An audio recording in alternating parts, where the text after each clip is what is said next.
అపోస్తలుల కార్యాలు 15వ అధ్యాయం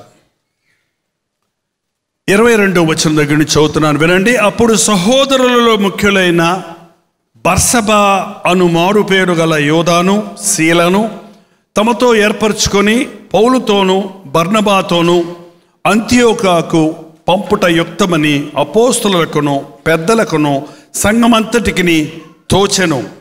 వీరు వ్రాసి వారి చేత పంపినదేమనగా, అపోస్తలులను పెద్దలైన సహోదరులను అంతియోకియాలోను సిరియలోను కిలికియలోను నివసించు అన్యజనులుగా నుండిన సహోదరులకు శుభము. కొందరు మా యొద్ద నుండి వెళ్ళి తమ బోధ చేత మిమ్మును కలవరపరిచి మీ మనసులు చెరుపుచున్నారని వింటిని.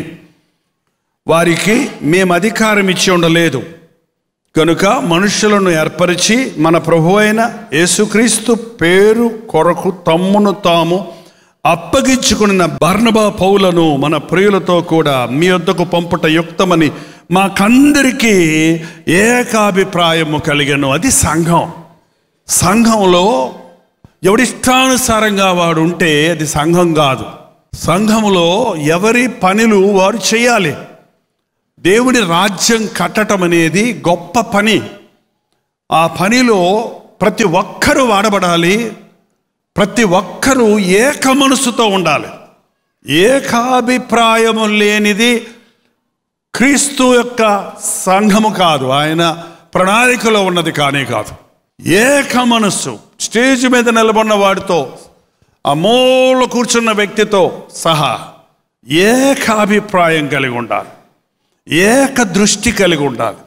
ఎందుకు మనం దేవుని మందిరానికి వస్తున్నామన్నది, ఎందుకు నేను ప్రసంగం చేస్తున్నానన్నది, ఎందుకు నేను పాట పాడుతున్నానన్నది, ఎందుకు నేను వాయిద్యాలు వాయిస్తున్నానన్నది, ఎందుకు నేను కానుకలు ఇస్తున్నానన్నది, ఎందుకు నేను దేవుని మందిరానికి వస్తున్నానన్నది ఒకే ధ్యేయం. దేని కొరకు అంటే నా కొరకు ప్రాణమిచ్చిన ప్రభువుని ఘనపరచటానికి, ఆయన్ని ఆరాధించటానికి, నన్ను నేను చూపించుకోవడానికి కాదు, నా ప్రభువుని ఎత్తి చూపించటానికి, నా ప్రభు నామాన్ని మహింపపరచటానికి, ఆయన నాకు అప్పగించిన పనిని నెరవేర్చటానికి. అదే సంఘం. పాత నిబంధనలో సంఘం లేదండి. పాత నిబంధనలో సంఘం అనే మాట లేదు. క్రీస్తు మరణించి తిరిగి లేచిన తర్వాత సంఘం, క్రీస్తు రక్తములో కడగబడిన వారితో సంఘం ప్రారంభమైంది. సంఘం అంటే వచ్చిన మనుషులందరూ సంఘం అవ్వరు. బాప్తిసం పొంది రక్షించబడి క్రీస్తు రక్తంలో కడగబడి ప్రభు బలలో పాలుపొబ్బులు పొందుతున్నవారు, నూతన జన్మ అనుభవాన్ని పొంది దేవుని రాజ్య వారసులుగా ఉండాలని ఆశపడిన వారే సంఘం. ఎంతమంది ఒక బిల్డింగ్లో జరిగే మీటింగ్కి వస్తున్నారన్నది ముఖ్యం కాదు, ఎంతమంది క్రీస్తు రక్తంలో కడగబడిన వారన్నదే ముఖ్యం. కాబట్టి సంఘాభివృద్ధి చెందుతుంది అంటే సంఘములో దినదినము కొత్త వారు బాప్తిసం పొంది రక్షించబడి బాప్తిసం పొంది చేర్చబడ్డారు. అది సంఘంలో. సంఘము అభివృద్ధి పొందటం అంటే మనుష్యులు ఎక్కువ రావటం కాదు, కానీ ప్రభువుకు సమర్పించుకున్న వారి గుంపు కాకుండా వ్యక్తిగతంగా ప్రభువు చేత ఏర్పరచబడిన కడగబడిన వారితో సమకూర్చబడినదే సంఘం. ఆది సంఘం చాలా చిన్న సంఘంగా ఉండేది. అంటే శిష్యులందరూ ఒకే చోట ఉండి యెరూషలేములోనే సంఘం పెట్టుకుందాం, హెడ్ క్వార్టర్స్ చేసుకుందాం అంటే రోజు సంఘం పెరిగిపోతుంది. 5,000 మంది, 3,000 మంది మారిపోయారు.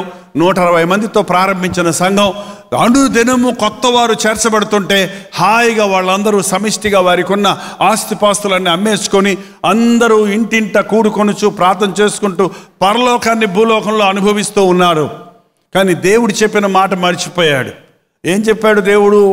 మీరు సర్వలోకానికి వెళ్ళి సర్వ సృష్టికి నా సువార్తను, రక్షించబడ్డ వారందరూ ఒక్కచోటే కూర్చోవటం దేవుని ఉద్దేశం కాదు. విశ్వాసులందరూ ఏక మనసుతో ప్రార్థించి అలాగే తరతరాలు నిలిచిపోవటం అనేది ఆయన ఉద్దేశం కాదు. బలపడే వరకు, స్థిరపడే వరకు, సిద్ధపడే వరకు, అభిషేకించబడే వరకు, సంఘములో వారు చక్కగా తీర్చిదిద్దబడే వరకు సంఘములో నిలిచి ఉండి ఫలించాలి. ఎప్పుడైతే దేవుని పిలుపు, దేవుని ప్రణాళిక ఎదిగి ఉన్నారో దాని ప్రకారంగా సంఘములో నుండి బయటికి దేవుని సువార్తను ప్రకటించడానికి, మరనేకుల్ని ఇతర అరణ్యాల్లో తప్పిపోయిన గొర్రెల వలె ఉన్న జనులను నశించిపోతున్న వారిని రక్షించడానికి సంఘములో నుండి మిషనరీలు, సంఘములో నుండి సువార్థికులు, సంఘములో నుండి సేవకులు, సంఘములో నుండి బోధకులు బయటికి వెళ్ళాలి. సంఘము యొక్క ఆధ్వర్యంలో అది జరగాలన్నది దేవుని ఉద్దేశంగా ఉంది. దేవుని ప్రణాళికలో ఆ రోజు ఆ శిష్యులందరూ చెదిరిపోయారు, శ్రమలు వచ్చాయి, చెదిరిపోయారు, వివిధ ప్రాంతాలకు వెళ్ళిపోయారు. అయినప్పటికీ వాళ్ళకు ఒక హబ్ ఉంది. యెరూషలేములో కొందరు పెద్దలు ఉన్నారు. వారు ఎక్కడ చెదిరిపోయినా, ఎక్కడెక్కడ పరిచర్య చేస్తున్నా వారందరూ యెరూషలేములో ప్రారంభించబడిన సంఘానికి కనెక్ట్ అయి ఉన్నారు. అక్కడికి వచ్చి సమాచారాలు చెప్తున్నారు, అక్కడ నుండి ప్రార్థనా సహాయం తీసుకొని వెళ్తున్నారు, వారితో ఏక మనసు కలిగి జీవిస్తూ ఉన్నారు. ఆ శిష్యులందరూ చెదిరిపోయిన తర్వాత వారు వారి ప్రాంతాల్లో ఉన్నప్పుడు ఈలోగా సౌలు రక్షించబడ్డాడు. ఎవరా సౌలు? పౌలుగా మారిన సౌలు రక్షించబడిన తర్వాత ఆయన ఇండిపెండెంట్గా సేవ చేయలేదు. ఆయన వచ్చి శిష్యుల్ని కలిచాడు. ఆయనకంటే ముందున్నటువంటి ప్రభువుతో నేరుగా సహవాసం చేసినటువంటి ఆనాటి శిష్యులు తనకంటే అనేక విషయాల్లో వాళ్ళు తక్కువ వాళ్ళే. వాళ్ళకి ఈ పౌలుకి లాగా ధర్మశాస్త్రం అంతా తెలియదు. వారు పరిచయులు కాదు, వారు గమానీయులు పాదాల దగ్గర చదివిన విద్యావంతులు కాదు, వాళ్ళు విద్యలేని పామరులు, పేతురు యోహాను లాంటి వాళ్ళు సామాన్యమైన శిష్యులే. కానీ పేతురుకి ఎన్నో హోదాలు ఉన్నాయి, ఎంతో ప్రవీణత ఉంది.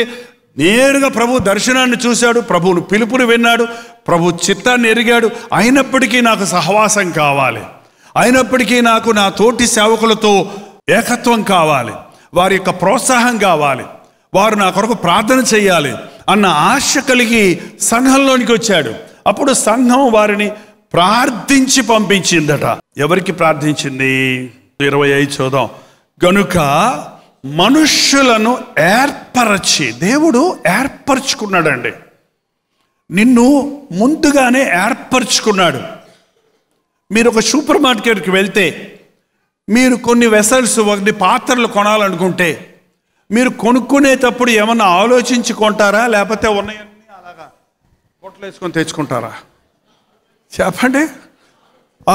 ఈ గరిట బాగుందే, దోశ కరండి, దోశ వేసుకోవడానికి, అన్నం వేసుకోవడానికి, సాంబార్ వేసుకోవడానికి, టీ కలుపుకోవడానికి. కొత్తగా సంసారం పెట్టిన వాళ్ళకి ముఖ్యంగా ఈ ముఖ్యం. మీకు అరిగిపోయినాయి అన్న ఉంటాయిలే ఇంట్లో, అరిగిపోయినాయి అన్న. కానీ కొత్తగా పెట్టేవాళ్ళు ఏం చేస్తారు తెలుసా? కొత్తగా కిచెన్ ఏర్పాటు చేసేవాళ్ళు, వాళ్ళ అమ్మగారు ఎవరో ఒకళ్ళు కూడా వచ్చి వాళ్ళు తీసుకెళ్ళి, అమ్మా ఇది కొనుక్కోమ్మా, ఇది కొనుక్కోమ్మా, దోశలు బాగుంటుంది, ఇది తీసుకో అని చూస్ చేసి అన్నీ ఇస్తారండి. అవన్నీ కొనుక్కొని ఆమె అవన్నీ గాడ్రేజ్ బీరోలో పెట్టి తాళం వేసి పెట్టుకుంటుందా? లేకపోతే ఎవడన్నా సెకండ్ సామాను అమ్మేవాడు వస్తే వాళ్ళందరికీ మా అమ్మ పిచ్చిది ఇవన్నీ కొనిపెట్టింది, నేను ఎక్కడ పెట్టుకునేది అని అమ్మేస్తుందా? చెప్పండి. ఏం చేస్తారండి? దేనికి పెట్టింది అన్నం గరిడితో సాంబార్ గరిడితో అన్నం వేసుకుంటే ఎట్లుంటుంది చెప్పండి. దేని పనిముట్టును దాని కొరకు వాడితే సులభంగా మన పనులు తీరుతాయి, మన అవసరతలు తీరుతాయి, మన ఆకలి తీరుతుంది. అలాగే దేవుడు మనల్ని ఏర్పరుచుకున్నాడు. కోట్ల మంది జనం ఉన్నారండి ప్రపంచంలో. నిన్నే కోరుకున్నాడు దేవుడు, నిన్నే కోరుకున్నాడు. నిన్ను ఈ సంఘంలో కోరుకున్నాడు, ఈ స్థలానికి చేర్చాడు నిన్ను. మెడ్రాసులో చాలా చర్చలు ఉన్నాయి, చాలా సహవాసాలు ఉన్నాయి. ఏది మంచిది ఏది చెడ్డదని తీర్పులు తీర్చేవాళ్ళం మనం కాదు. ఏది ముఖ్యమనేది కాదు, ఎక్కడ బాగుంటుంది ఎక్కడ బాగుంటుంది అనేది ముఖ్యం కాదు. దేవుడు ఎందుకో నిన్ను ఇక్కడ పెట్టాడు. ఎందుకో అనేది ఏదో ఒక పని ఆయనకుంది. ఏర్పరచుకున్నాడు. నీ తల్లి గర్భములో ఉన్నప్పుడే నేను ఏర్పరచుకున్నానని దేవుడు నాకు చెప్పినప్పుడు నాకు అర్థం కాలేదండి. 18 ఏళ్ల కుర్రోడుగా నాకు అర్థం కాలేదు. కానీ నేను జీవితాన్ని దేవునికి లోపరిచినప్పుడు ఈ రోజున ఆయన నన్ను వాడుకునే విధానాన్ని చూస్తుంటే నాకే ఆశ్చర్యం వేస్తుంది. ఇది సాధ్యమా ఒక మానవుడికి? ప్రతిసారి ప్రతిరోజు ఎలాగూ దేవుడు పోషిస్తున్నాడు, ఎలా నడిపిస్తున్నాడు, ఎలా దేవుడు తన అవసరతలు తీరుస్తున్నాడని చూస్తే ఏర్పరచుకున్నాడు కాబట్టి, ఆయన నిబంధన చేశాడు కాబట్టి, ఇది ఆయన సేవ కాబట్టి ఆయన చూసుకుంటాడు. ఈ రోజున దేవుడు దీన్ని ఏర్పరచుకున్నాడా అన్న విషయంలో మీకు స్పష్టత రావాలి. దేవుడు ఏర్పరచుకోకపోతే నువ్వు ఇక్కడ ఉండవు, ఇది మాత్రం గ్యారంటీ. దేవుడు ఏర్పరచుకున్నాడు కాబట్టి నువ్వు దేవుని కొరకు ఏదన్నా చెయ్యాలి అనే ఒక ఆశ కలుగుతుంది చూడు నీ మనసులో. అది నీ ఆశ కాదు, అది దేవుని ఆత్మతో ప్రేరేపిస్తున్న ఆశ. దేవుని కొరకు బ్రతకాలని ఆశ. బ్రతుకుతున్నావో బ్రతకలేకపోతున్నావో బలహీనతలు ఉన్నాయో వేరే సంగతి, పక్కన పెట్టండి. బ్రతకాలని ఆశ ఉందో చూసారా, యు ఆర్ ఆల్రెడీ ఆయన దృష్టిలో నీవు ఉన్నావు. ఆయన ఏర్పరచుకున్న వ్యక్తుల్లో నీవు ఉన్నావు. నిన్ను దేని కొరకు ఏర్పరచుకున్నారో తెలుసుకోవాలి. కనుక మనుషులను ఏర్పరిచి మన ప్రభు అయిన యేసుక్రీస్తు పేరు కొరకు తమ్మును తాము అప్పగించుకొనిన, దేవుడు ఏర్పరచుకున్నా నిన్ను నీవు అప్పగించుకోకపోతే దేవుడు కూడా ఏం చేయలేడు. అర్థమైందండి? దేవుడు నిన్ను ఏర్పరచుకున్నా నువ్వు అప్పగించుకోకపోతే దేవుడు ఏం చేయలేడు. అందుకే తలుపు ఎద్ద నిలబడి తడుతున్నాను, తలుపు తీస్తే లోపలికి వస్తా, తలుపు తీయకపోతే బద్దలు కొట్టుకొస్తానన్నాడా? లేదా తలుపు తీయకపోతే నీ గుండు పగలగొడతానన్నాడా? ఏంటంటే తలుపు తీయి, నీ బ్రతుకును నాకు ఇయ్యి, నా కుమారుడా నీ హృదయం నాకు ఇయ్యి, నా కుమార్తె నీ హృదయం నాకు ఇయ్యి. అప్పగించుకోవాలి. అప్పగించుకోకుండా దేవుని సేవ సరెండర్ అవ్వాలి. అప్పగించుకోవడం అంటే you have to surrender your self. నీ ఇష్టం, నేను ఏమైనా చేసుకో, నన్ను ఏమైనా చేసుకో. నా బ్రతుకులు ఇదే ఫ్రేజ్ నేను చాలాసార్లు వాడతాను. ఒక తణుకులో మీటింగ్ ముగించి బైక్లో వస్తున్నప్పుడు ఓ సోదరుడు నన్ను బైక్ మీద తీసుకెళ్తూ నాకు యాక్సిడెంట్ అయింది. యాక్సిడెంట్ అయ్యి కింద పడిపోయినప్పుడు ఈ కంటికి కళ్ళజోడి పగిలిపోయింది, కంటపట కింద పడిపోయాను రోడ్డు మీద. చెయ్యి పెట్టుకొని ఇటు చూసేటప్పటికి చేతి నిండా రక్తం వచ్చేసింది. చెయ్యి అటు పెట్టుకొని అన్నాను, ప్రభా ఒంటికన్ను పాస్టర్గా చేస్తావా? చేసుకో. నాకు తెలియకుండా రోడ్డు మీద అరిశాను, నీ ఇష్టం ఏమైనా చేసుకో, నా ముఖం చెత్తకొట్టైనా నీ సేవలో వాడుకో, నా ఒక కన్ను తీసేసైనా నీ సేవలో వాడుకో అని చెప్పి ఒక అరుపు అరిసిన తర్వాత మళ్ళీ ఈ కన్ను మూసుకొని ఈ కన్ను చూస్తే మసక కనపడుతుంది. ప్రభా కనపడుతుంది నాయన, ఇప్పుడు దాకా కనపడుతుందండి, ఇంకా కనపడుతూనే ఉన్నాయి. చెబితే కానీ యాక్సిడెంట్ అయిందని ఎవడో తెలియదు. మొత్తం బోన్ ఇరిగిపోయింది. నడువులో నుంచి బోన్ తీసి గ్రాఫ్ట్ చేశారు. కానీ సైట్ మారకుండా ఆయన కొరకు పనిచేస్తున్నప్పుడు కళ్ళను ఎంత వాడుతున్నా దేవుడు సాయం చేస్తున్నాడు. నీ ఇష్టం, ఏమైనా నీ ఇష్టం. నీలగిరి కొండల్లో పెడతావా? నీ ఇష్టం. ఎరవాళ్ళ మధ్య తింటాను, ఇక్కడే ఉంటాను, నడవమంటే నడుస్తాను. కాపురంలో పెడతావా? ఈ పల్లెటూరులో పెడతావా? నీ ఇష్టం. నువ్వు ఎక్కడికి వెళ్ళమంటే అక్కడికి వెళ్తా, నువ్వేం చేయమంటే అది చేస్తా. 48 years నుంచండి. ఇవాళ ఒక్క రోజులో కాదు ఈ సేవ ఈ స్థాయికి చేరడానికి కారణం. దేవుడు ఏర్పరచుకున్నాడు. ఇవన్నీ ప్లస్ పాయింట్స్. మనం అనుకుంటాం అదంతా వేస్ట్ అయిపోయింది, ఆ నీలగిరిలో చేసింది వేస్ట్. కాదు. ఆ రోజు చేసిందే ఈ రోజు అనుభవిస్తున్నాం.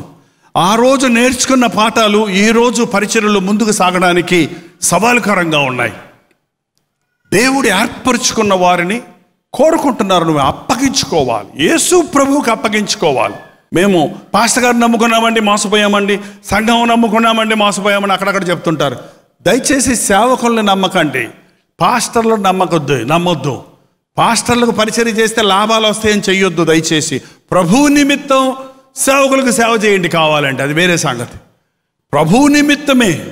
నేను ఒక ఇంజనీర్ కొడుకుగా పుట్టి ఇంట్లో దర్జాగా బతికి దేవుని మందిరంలోకి వెళ్ళినప్పుడు కూలోళ్ళలాగా పనిచేయడానికి చాలా అహం అడ్డొచ్చింది, నాకు స్వార్థం అడ్డొచ్చింది. నాకు యవ్వన కాలంలో టీనేజ్లో అలాంటి పనులు చేయడానికి నాకు ఇష్టం లేదు. టాయిలెట్ కడగమంటే ఎట్ట కడుగుతారు చెప్పండి?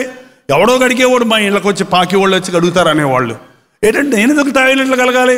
ఇదే బైబిల్ ట్రైనింగ్ అంటే? ఇదేం బైబిల్ ట్రైనింగు అని ఓ రోజు మనసులో నుంచి తుస్సులు లేస్తుంటాయి తలంపులు. అందరికీ లేస్తాయి, మీలంటుండే నేను కూడా, ఏ మనిషికైనా అంతే.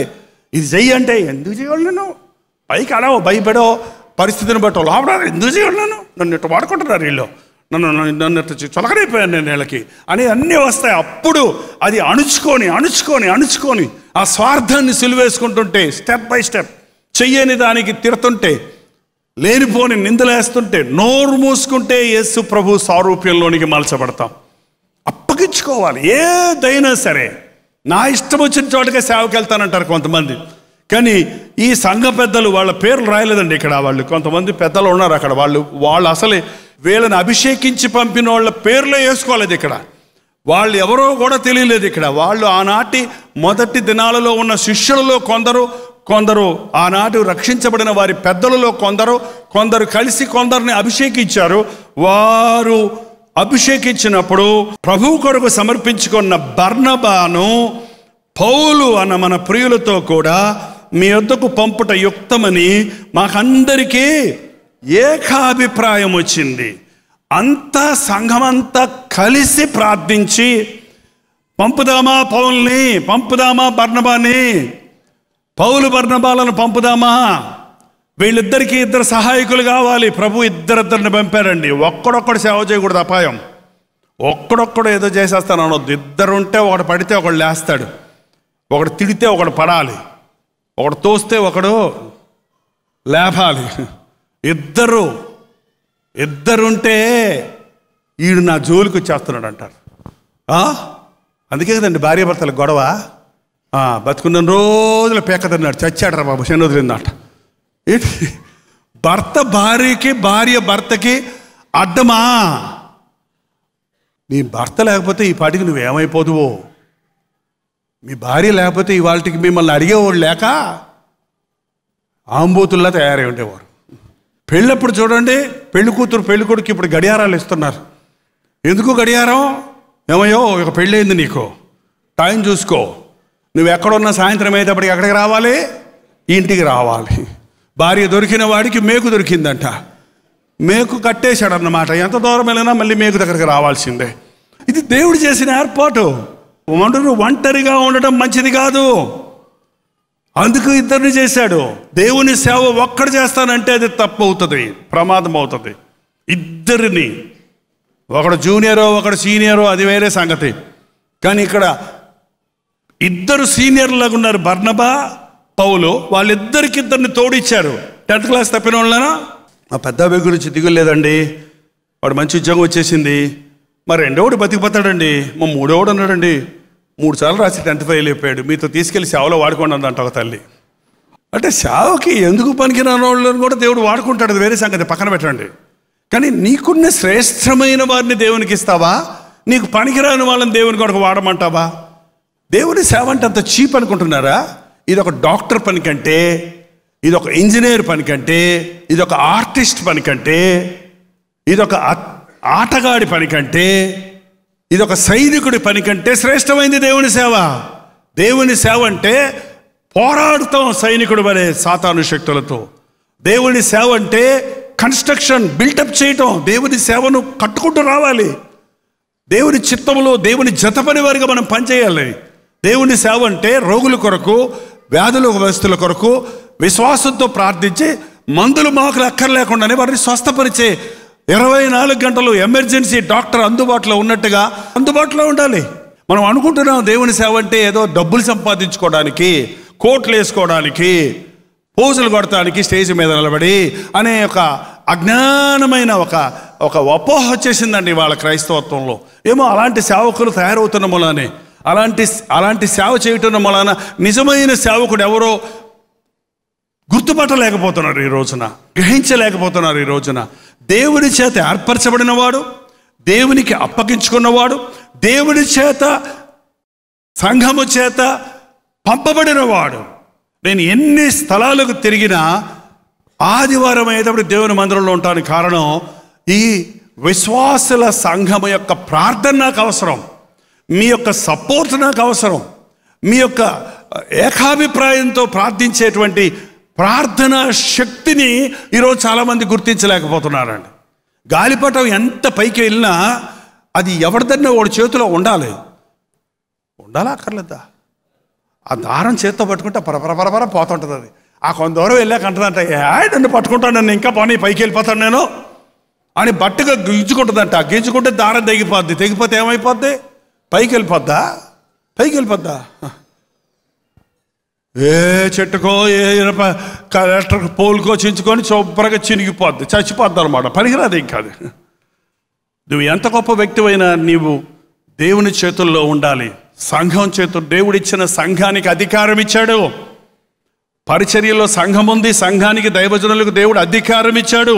ఇక్కడ అంటున్నాడు చూడండి, ఆయన 25వ వచనంలో, 24వ వచనంలో, కొందరు మా యొద్ద నుండి వెళ్ళి తమ బోధ చేత మిమ్మల్ని కలవరపరిచి మీ మనసులు చెరుపుచున్నారని వింటిమి, వారికి మేము అధికారము ఇవ్వలేదు. కొంతమంది మా దగ్గర నుంచే వెళ్ళారు, వాళ్ళ ఇష్టం వచ్చిన బోధ చేసి మనుషుల్ని బలపరచడం లేదు, స్థిరపరచడం లేదు, కలవరపరిచేస్తున్నారు, కన్ఫ్యూజ్ చేసేస్తున్నారు.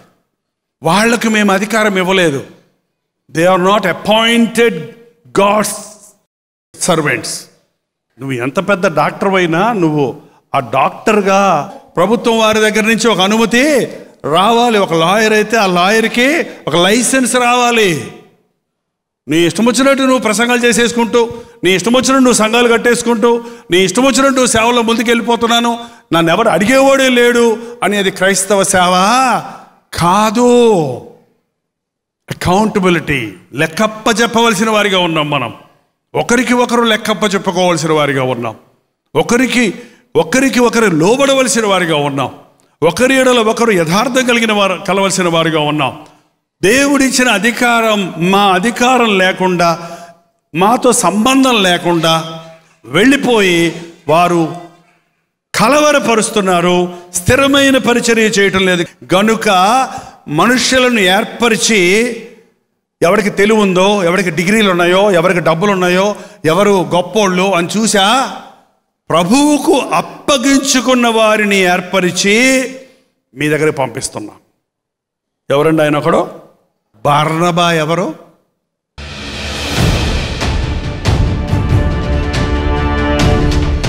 అందరూ లేచి నిలబడండి, ప్రార్థన చేసుకుందాం. అప్పగించుకున్నావా దేవునికి? ఇంకెంతకాలం తప్పించుకుంటావు? ఇంకెంతకాలం వెనక్కి కూర్చుంటావు? ఇంకెంతకాలం వచ్చి కూర్చొని వెళ్ళిపోతావు? ఇంకెంతకాలం నా చేత కాదంటావు? ఇంకెంతకాలం నేను పనికిరానంటావు? ఈరోజు దేవుడు చెప్తున్నాడు, ఈ చర్చ్ యానివర్సరీ సందర్భంగా ప్రభు నిన్నెప్పుడో ఏరుకున్న ప్రభు, ఎన్నుకున్న ప్రభు నీవు అప్పగించుకోవాలని ఎదురు చూస్తున్నాడు. నీవు అప్పగించుకుంటే నిన్ను పంపాలని, తన మనసులో ఉన్న ఉద్దేశాలు నీలో జరిగించాలని ఆశపడుతున్నాడు. లోకం కోసం శ్రమపడుతున్నావు కదా, జీతం కోసం శ్రమపడుతున్నావు కదా, రాత్రి మగళ్ళు లోకంలో ప్రయాసపడుతున్నావు కదా, ప్రాణమిచ్చిన ప్రభు కొరకు ఏమైనా చేస్తున్నావా? నీ తలాంతులన్నీ లోకంలో వాడి డబ్బు కోసం ప్రయాసపడి ఖర్చు పెడుతున్నావు కదా. దేవుని కోసం ప్రాణమిచ్చిన, జీవమిచ్చిన, రక్షణ ఇచ్చిన ప్రభు కోసం ఏమైనా నీ సమయాన్ని ఇస్తున్నావా? నీ తలాంతులు ఇస్తున్నావా? నీ జీవితాన్ని అప్పగించుకుంటున్నావా? ఈరోజు అడుగుతున్నాడు, నా కొరకు ప్రతిష్ఠించుకునేవారు ఎవరన్నా ఇక్కడ ఉన్నారా? నా నామం కొరకు అప్పగించుకునేవారు ఎవరన్నా ఉన్నారా? పరిశుద్ధాత్ముడు మన మధ్య సంచరిస్తున్నాడు. ప్రభువు మనల్ని ప్రేరేపిస్తున్నాడు. నువ్వు చాలా కాలం ఊరకనే కూర్చున్నావు, వెనకబడిన స్థితిలోనే ఉన్నావు, లేక నీ ఎదురు నువ్వేదో చేద్దాం అనుకుంటున్నావు. నువ్వు దేవుని చేతుల్లో వాడబడాలంటే నీకు అభిషేకం కావాలి, నిన్ను పంపేవారు కావాలి, నీకోసం ప్రార్థించేవారు కావాలి, నిన్ను హెచ్చరించేవాళ్ళు కావాలి, నిన్ను నడిపించేవాళ్ళు కావాలి. ప్రభువా, నాకు ఈ సంఘం ఇచ్చావు నడిపించడానికి, నాకు నీ సేవకులు ఇచ్చావు మాదిరిగా, నాకు నీ ప్రేరేపణిస్తున్నావు, ఇదిగో దేవా నేను నీకు అప్పగించుకుంటున్నానని ఈ సమయంలో చెప్పగలిగిన వారు మీ కుడి చేతి చూపించండి. ప్రభు మీ హస్తాలు చూస్తున్నాడు. పరిశుద్ధుడా, ప్రేమగల తండ్రి, ఒక్కసారి మమ్మల్ని చూడు నాయన. ఈ సమయంలో ఈ సోషల్ మీడియా ద్వారా ఈ ప్రార్థనలో ఏకీభవిస్తున్న కల్వరి ప్రతిధ్వని ప్రేక్షకుల్ని చూడయ్యా. అనుదినము వాక్యం వింటున్న మన్నా మనకు వాక్యాన్ని ఆలకిస్తున్న వారిని చూడయ్యా. వీరందరినీ నువ్వు కోరుకున్నవారు, నువ్వు ఏర్పరచుకున్నవారు, నీ ప్రణాళికలో ఉన్నవారని నమ్ముతున్నామయ్యా. వారు ఎక్కడెక్కడున్నా సరే నీ సాక్షులుగా అక్కడక్కడ విరజిమ్ముకోవడానికి సహాయం చేయి, నిన్ను మహిమపరచడానికి సహాయం చేయి, నీ చేత అభిషేకించబడటకు సహాయం చేయి, పంపబడిన స్థలాల్లో ప్రత్యక్ష సాక్షులుగా నీ కొరకు నిలబడడానికి సహాయం చేయి. ఈ డిజిటల్ మీడియాల ద్వారా, ఈ సోషల్ మీడియా ద్వారా నీ పరిచర్యను బహు సులభముగా మరింత విస్తారముగా చేసే అవకాశాలు ఇచ్చావు. ఆ నాలెడ్జ్ ఉన్న వారందరూ, ఆ భారం ఉన్న వారందరూ నీ సేవకు అప్పగించుకొని నీ సువార్తను ప్రత్యక్షంగా పరోక్షంగా అనేకులకు అందించుటకు సహాయం చేయి. లోకంలో మెప్పులు కొరకు కాక నీ ముందు నిలబడ్డప్పుడు బలనమ్మకమైన మంచి దాసుడా, నా యజమానుని సంతోషములో పాలిభాగస్తుడమని చెప్పినట్లు నీ యందు ఆనందించి నీవిచ్చే ప్రతిఫలాన్ని పొందడానికి మాకు సహాయం చేయము. క్రీస్తు నామములో అడుగుచున్నాము తండ్రి, ఆమేన్.